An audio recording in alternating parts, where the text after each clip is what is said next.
Hello, beautifuls. You're listening to Bliss and Grit. I'm Brooke Thomas, and I'll be joined soon by my dear friend and co-host, Vanessa Scotto. On the show, we're talking about being on the embodied spiritual path and what does that actually mean? What's a real evolution of our lives? How do we ultimately embrace everything, the beauty and crazy, the joys and messes, the bliss and the grit that is a human life? If you're enjoying the show, we would be delighted if you left a review on iTunes or on our Facebook page, which is Bliss and Grit, or you can head over to the website, blissandgrit.com, to subscribe. We're sending out a Friday weekly digest of whatever we are currently obsessively texting each other or calling each other about in terms of resources on the path. If you've been listening to this show for a while, or if you've followed my previous work over at Liberated Body, you know that I and Vanessa are all about embodiment. So we have endless respect and gratitude for these miraculous bodies that we get to live in, and we talk about them a lot and how our practices trend towards the somatic. But can we over-identify with our bodies? And what might be the repercussions of that? It seems in spiritual worlds, we swing the pendulum between ignoring the body completely and making it the total focus of attention, like it is the whole thing. So what do these extremes look like, and what might a useful middle way be? One last thing before we head into the conversation. If you're in non-swearing company, you may want to wear headphones. Okay, here we go. Hi, darling. Hello, my dear. Well, there's something I've been thinking about for a few weeks now, ever since I went to the Science and Non-Duality Conference. But we had that delicious conversation with Jeannie Zandy in between. And then, I don't know, sometimes things are just front and center. So finally, at last, I thought we could speak about something that came up while I was sitting in a conversation with a teacher named Rupert Spira. So I don't need to tell you that we're always talking about embodiment on the spiritual path, right? And if any of you listeners have heard our beginning episodes, Meet Brooke and Meet Vanessa, maybe you're familiar with my own trajectory, which went from Buddhist meditation, things like Vajrayana Buddhism, but from the Sakya lineage, where I was doing a lot of deity meditation, which involves imagination, a lot of imaging and visual content. And I was really feeling like I was skipping something, missing something. And I found myself kind of back again in the world of embodiment.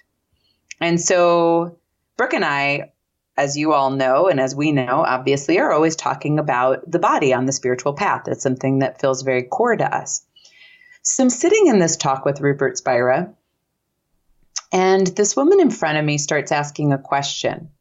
And I don't even know how she landed, where she landed, but it sort of came down to her expressing to Rupert how important her body was on the spiritual path.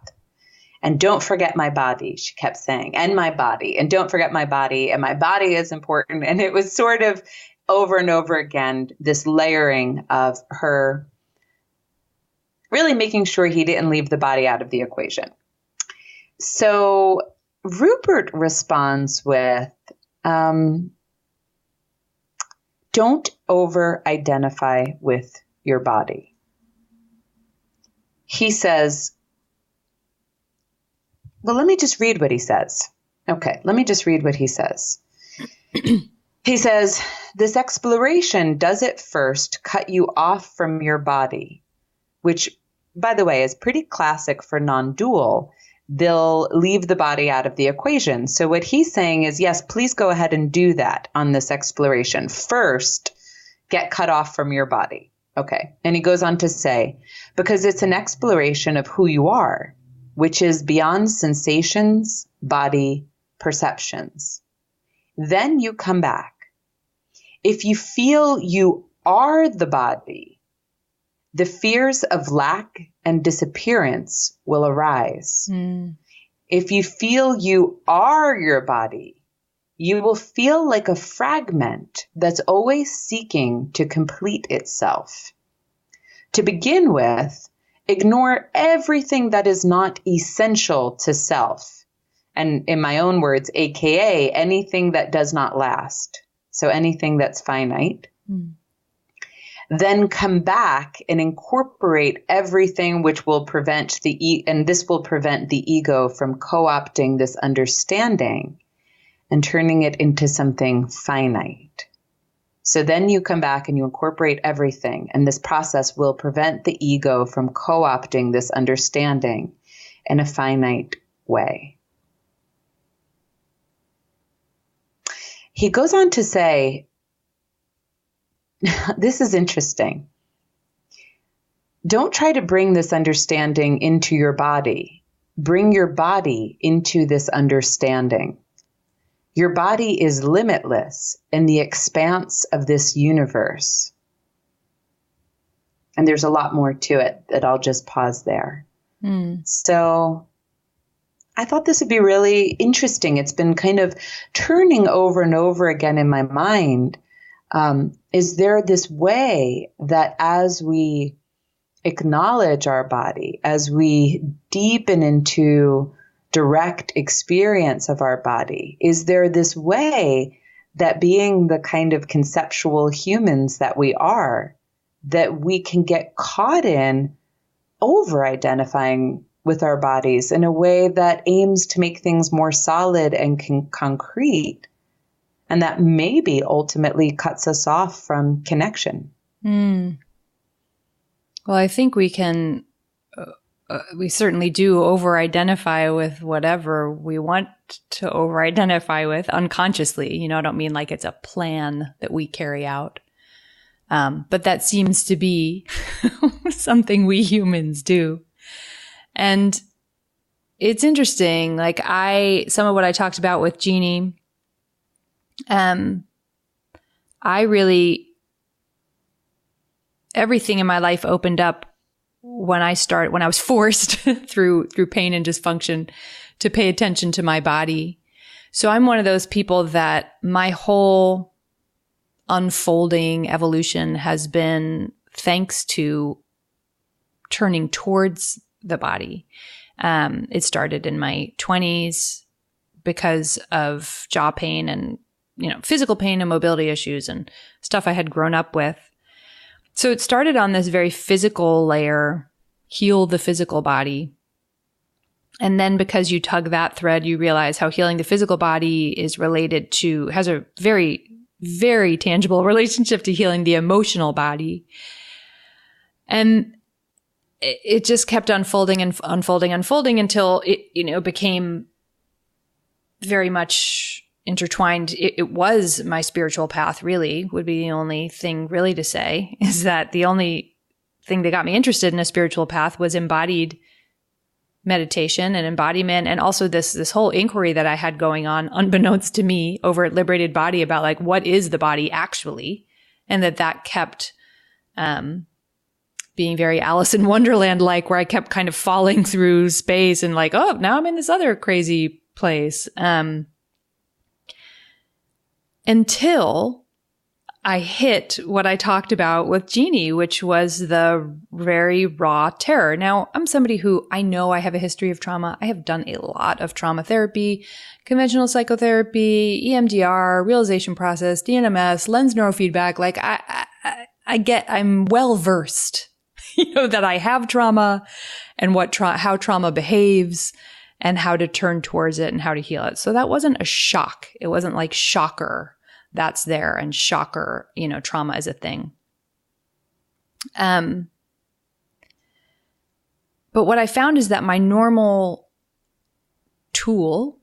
way of relating to myself, which is to turn towards, Jeannie was talking about how like people like us, it's like, okay, I'm going to dive into it and get rid of every speck and really look at it and really, and it hit the end of its utility when there was no narrative attached and it was just a raw, visceral feeling. And the more I turned towards the raw, visceral feeling, the more I felt kind of a lot of what Rupert Spira was describing, the terrified animal. And, oh my God, if I'm not this, then what am I? If I'm not that, then what am I? And feeling like a fragment and all of those things in the moments that it would arise. And so it was this it's so great. And it's a part of the groundlessness episode we did too, where it was like, oh, I had that one thing on lock. Like no matter what, you can always turn towards the body and it will heal you. That's a rule. And that reached the end of its utility when it would just turn up the volume on meaningless terror. And that I could instead locate as the moment or go to the space or the silence or whatever you want to call it. And that would get me out of this kind of groove of terror. So I don't know. It's interesting. Like everything keeps shape shifting. I really thought that would be the one I would always have in my back pocket. The body is always the way. Mm-hmm. But maybe not. Well, it's the path that keeps on giving, isn't it? It is. And very interesting to think about when does it not serve to overly identify or overly solidify as this body, the important sensations happening here or the important events happening here or that kind of thing.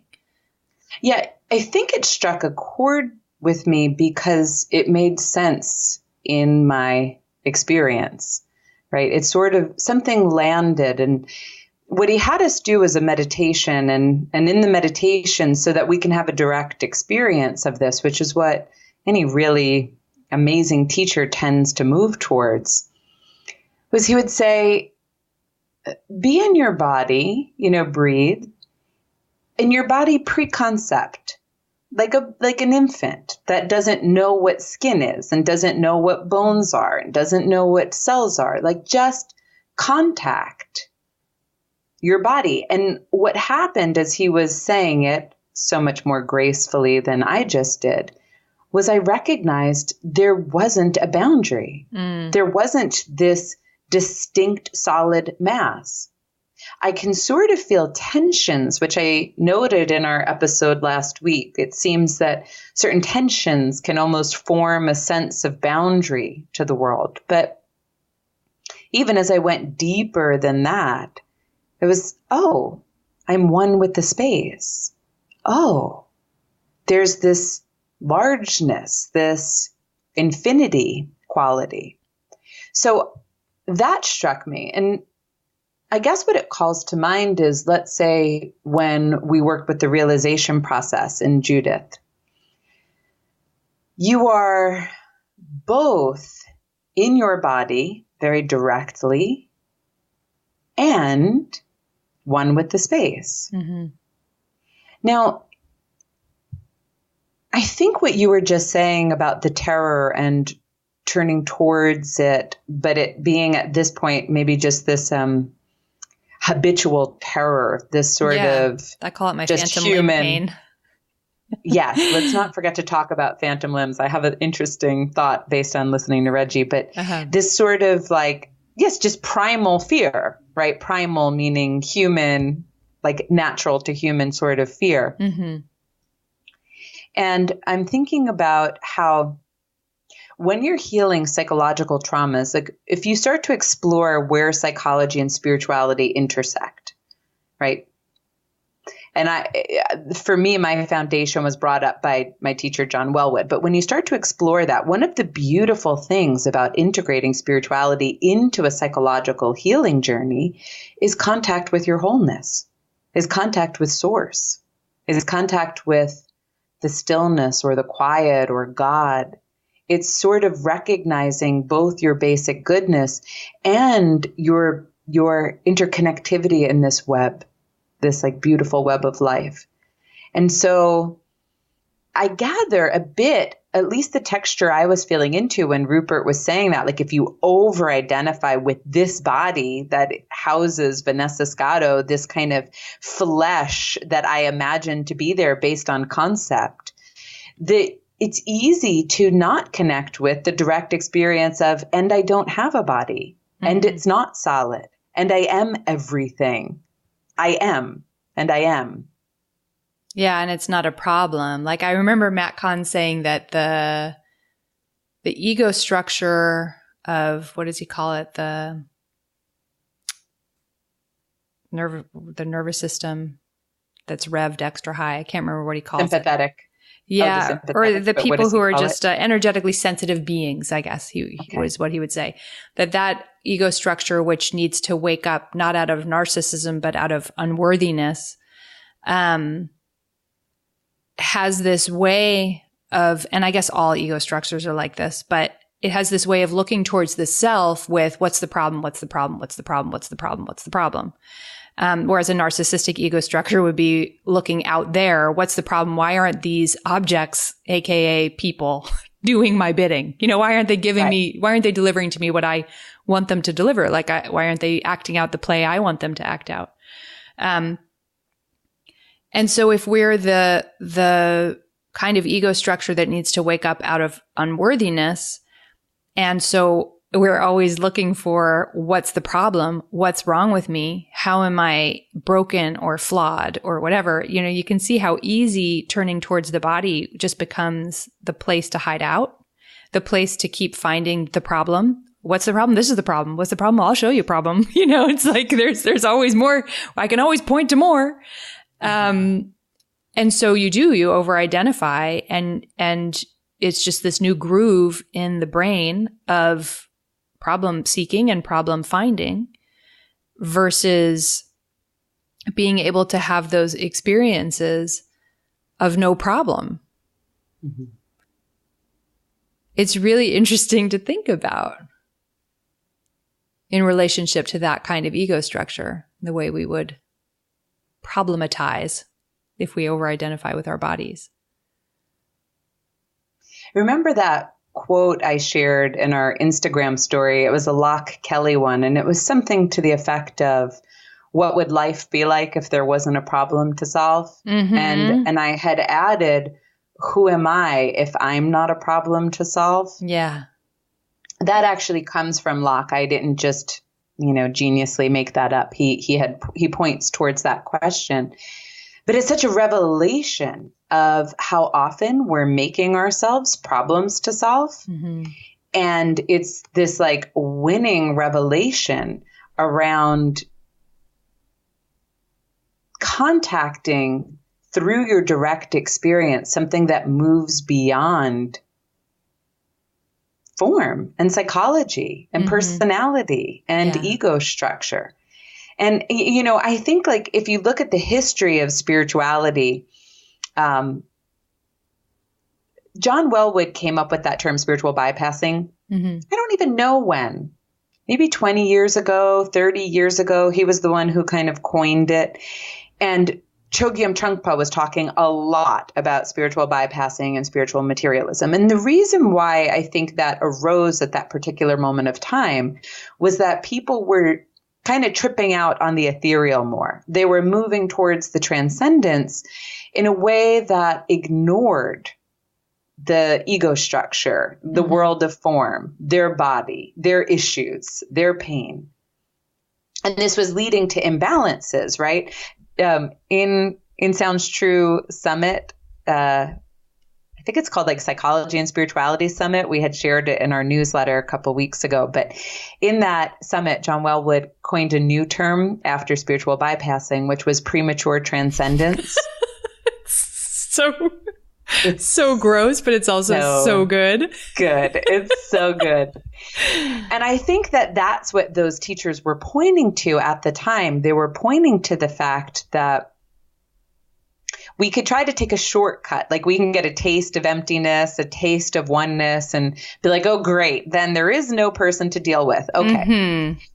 So then modern spirituality has sort of witnessed the downfall of that, right? Yeah. All of these ways that teachers behaving badly and people acting as spiritual voices, but they're shaming others and they're pushing away humanity. And okay, so they recognize that's happening and they come back and they say, hey, listen, people, the body, right? The body. Form, the body, you can't escape it. You have to be with it. There's healing that has to happen. There's karmic release that needs to happen. And so I think that's the day that we're at. But just like anything, then here you and I are, and maybe some of you listening, where it's like, okay, great. The body, I can't ignore the body. I can't ignore my pain. I can't ignore my trauma. I can't ignore what it means to be human. And so my spiritual path must include those. And that's beautiful. But as a human who tends to try to concretize and solidify things, I can see how totally I can begin to over-identify with this body, this form.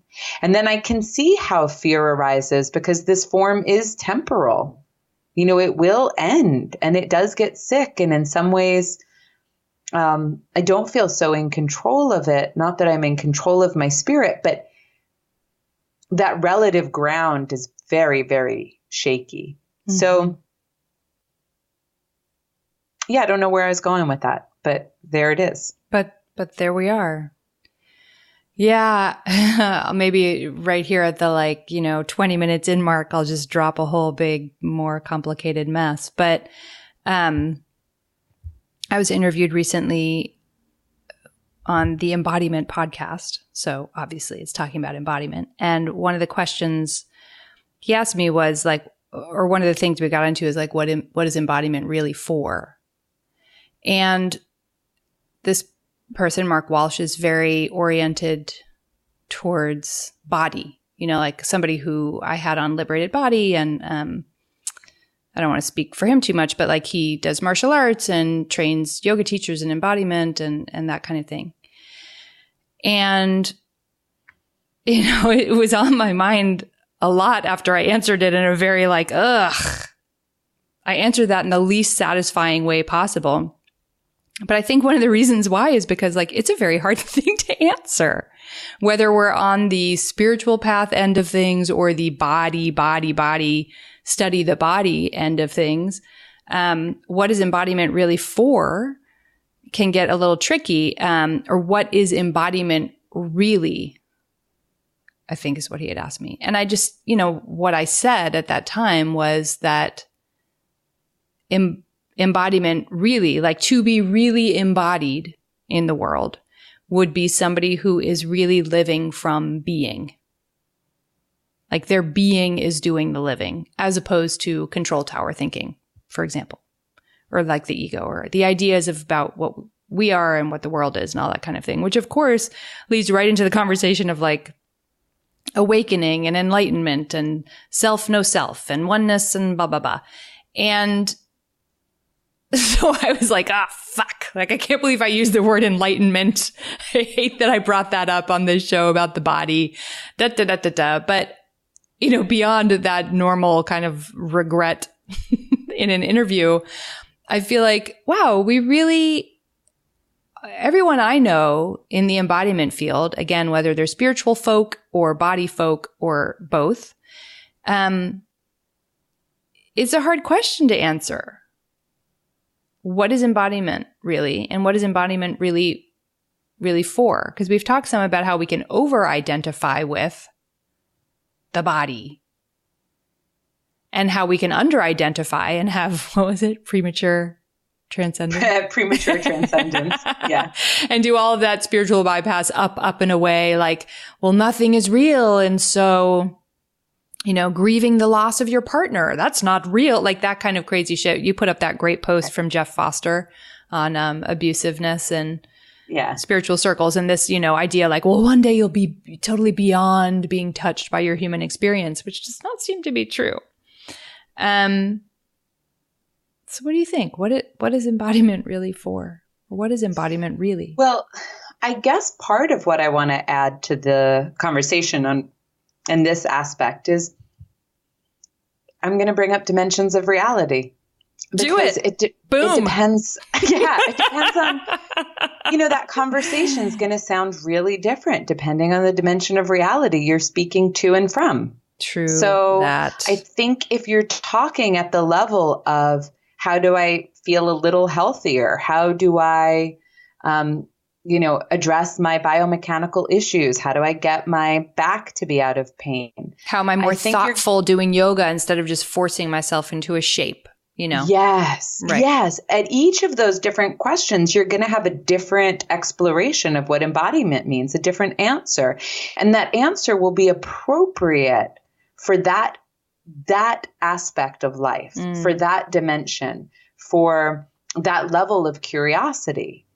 So for example, when I first started looking into what is embodiment for myself, through studying with Dharma Ocean and Reggie Ray's practices, I think what I was noticing was mostly a spiritual bypass. I had done psychological work, but I hadn't really sat with what it means to be human. I had still been holding on to a lot of hope that I could transcend and sort of bypass the messier, more emotional human experiences. So for me at that time, when I first found it, that's what embodiment was. And that was a perfect answer for what embodiment was, because that was the medicine I needed next to make deeper contact with myself and with reality and acknowledge things and feel more present and feel more real. And then I think as our exploration went on, when I found teachers like Judith Blackstone and I started doing her meditations and contacting energy and contacting fundamental consciousness, embodiment began to shift, just like in a very nuanced way, just very fine difference between where I began and then Judith's work. And then moving into this conversation, it feels even more open, like, well, what is the body? From a spiritual level, like if we're going to have a conversation about the body on the spiritual path, well, then what is the body if we take our concepts out of it? If nothing is solid, then what is this body we are practicing with? So now at this dimension of reality, that becomes, a very welcome and useful and insightful question. So, I think it depends on what dimension we're talking about when we start to address this and what the query is sort of founded in, like we were pointing to, right? So right now, when you and I are really exploring life and talking about these themes, it's because we're at this last level. I mean, this is what I don't mean last as in final. I mean last as in I just described it last. We're at this level where we're like, oh, this is so interesting. Okay, I'm no longer rejecting my humanity, AKA this body, this present moment, this dimension of form. I'm diving into it and accessing direct experience of life. And, oh my, might I have come to believe the body is real in some way that's concretized? Might I have come to identify with my feelings and my sensations a little too strongly? And so I just think now we're at that level of exploration. Yeah. And Reggie Ray put out that phenomenal podcast just this week, just today? It was Saturdays. Saturdays, yeah. So the Dharma Ocean podcast, which obviously we will put the episode in the show notes, but where he was talking so directly to this, that the body, fundamentally, the body is awareness, and that the practices in Dharma Ocean of somatic meditation are to explore, to experience the body,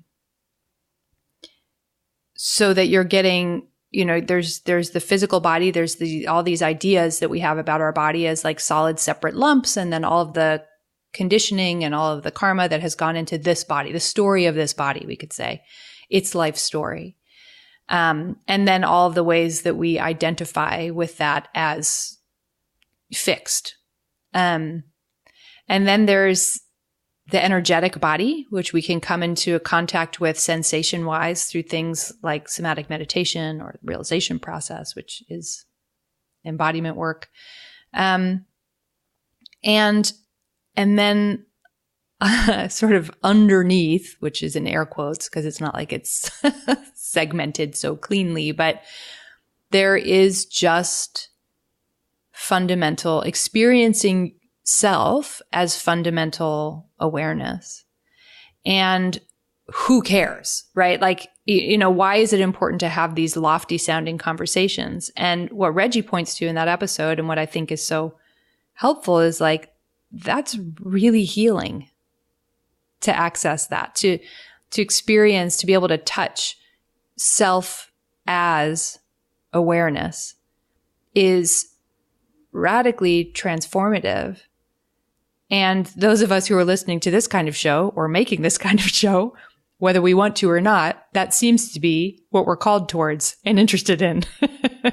So Sure. Very useful to know, but it's not so that we can, because I guess one of the in innocence, unconscious missteps that I made was like, find all of the kinks in the hoses inside, find all of the constrictions, find all of the blockages and get them out, which just sets up this whole way of experiencing yourself as a problem to solve, like you said, Whereas touching into yourself and going, oh my God, I am fundamental consciousness, or I am awareness, or it's like landing in the experience of that is so liberating, because it means you're instantly not all of the problems or wounds or karma or the story of this body.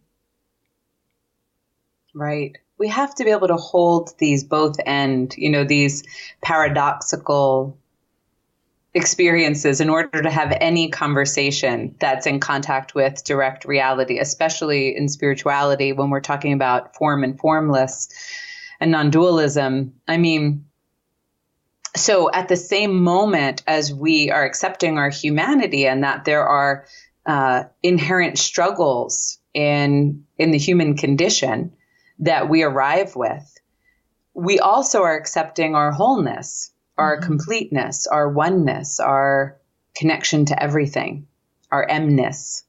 And it's so interesting that it's really hard to hold both at the same time.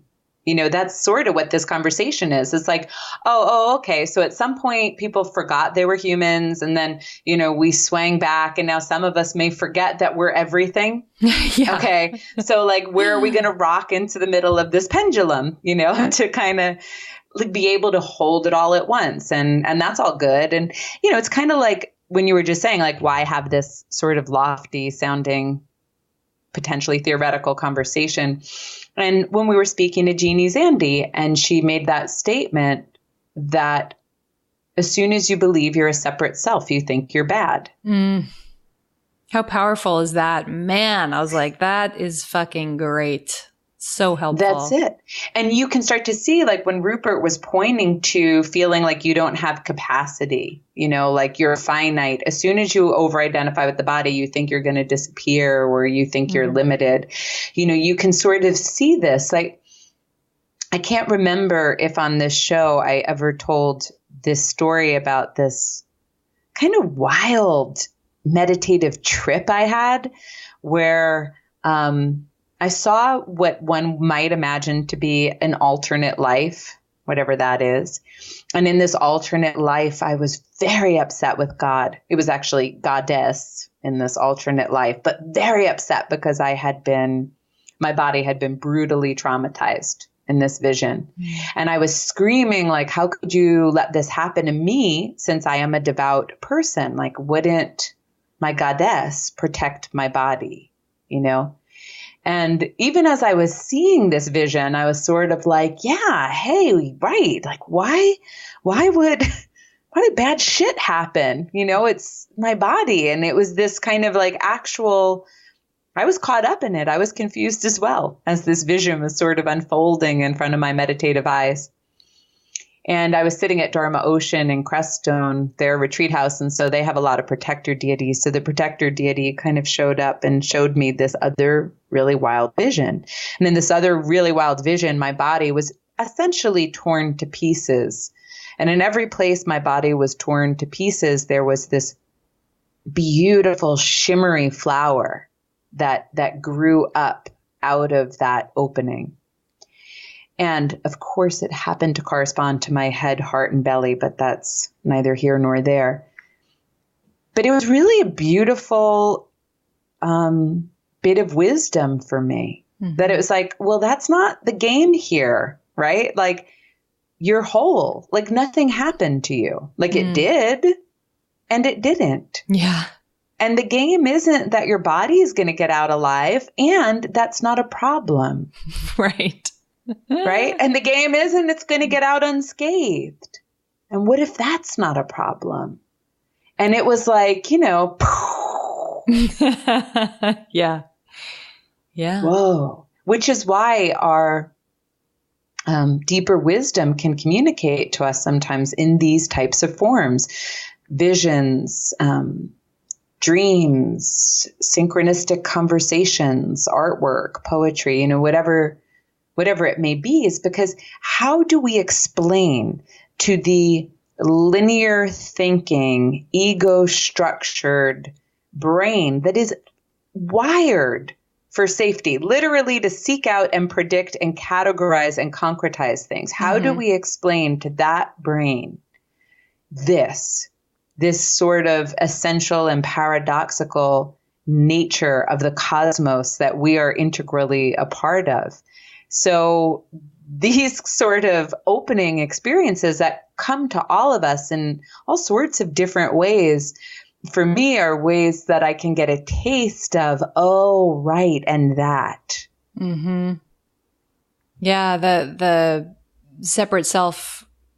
It's almost like the way I'm picturing it right now. It's like, tell me what the finish line is that I'm supposed to cross, like that the good ones cross, the ones who get the A+, and then I'll plan on how I'm going to cross that finish line. And like that becomes your whole life.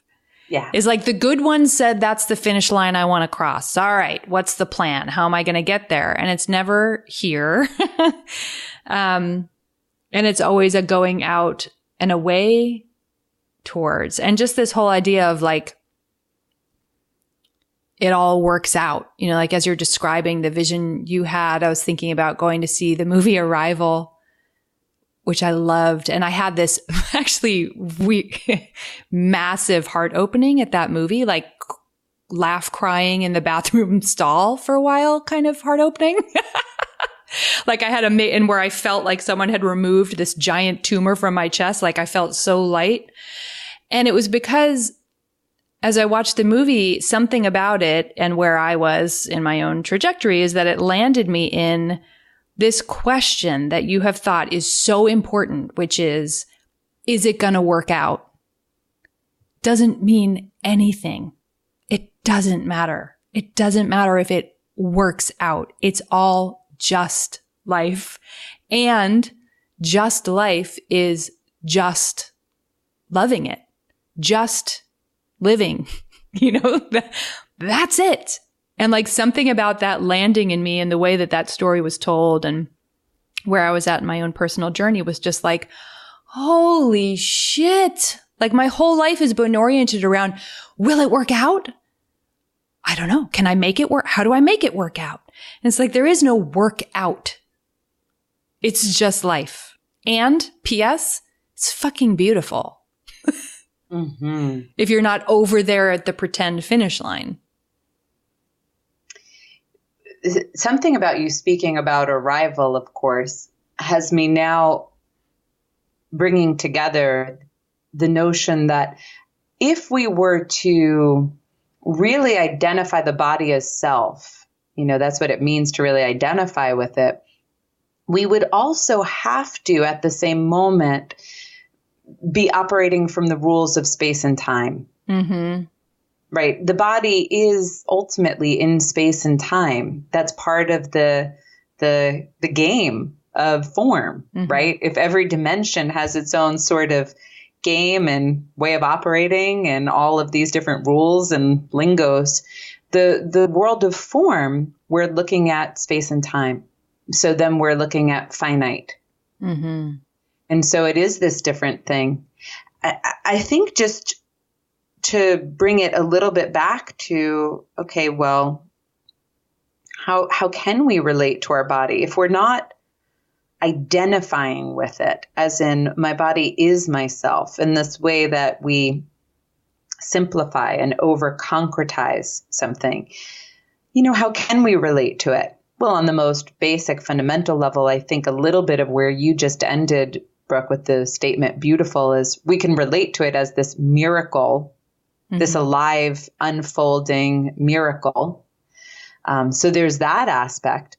And I like what Reggie was presenting, which he was saying he was coming from the Tibetan yogic path, where, okay, so we have absolute reality and we have relative reality. At least these are terms they often use in Buddhism and perhaps other traditions as well. So in absolute reality, the body doesn't exist because we're all, subatomic particles. There is nothing here, people, right? It's all the same as the desk. So why is this the body? So from this line of thinking, it's because I have a concept and I project the concept onto body and I project the concept onto other bodies. And so he gave us this quote, through practice, we're using the apparent body as a vehicle to make contact with our own awareness. And he was describing that, let's say, for example, you didn't have limbs. You still could contact awareness with that level of experience. He said, for example, if you had a baby and your perineum was torn and that was an area where there was some trauma and perhaps you didn't feel inclined to make contact there. Maybe it was too tender and not safe feeling. He said, no problem. You could bring awareness to your sits bone or your coccyx, because in actuality, it's not the body part that's important. It's the level of awareness that you're exploring, so that as we get to the base of our body, we're exploring the primal depths. Right? And if we're in the heart, we're exploring a different dimension of experience. And so all of this is to say is that embodiment practices can open the door to this rich and direct relationship with life and with self and with everything, right? Yeah. But we just don't want to take it to mean that we are our bodies and forget that in some measure, even they are concepts. Boom. And I think next time we have to do an episode on dimensions, or we have to do an episode sometime on dimensions, which I have now cursed to never happen, because whenever I say that at the end of an episode, it means we're never going to come back around to it. So that was exactly what I was thinking. I was like, we're never.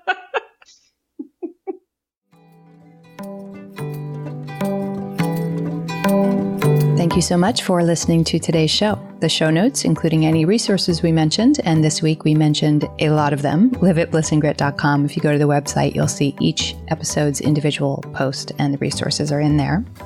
You can also come hang out with us on Instagram and Facebook. We're Bliss and Grit at both of those spots, or you can subscribe on the website, which is blissandgrit.com. We're sending out a weekly digest of our favorite resources.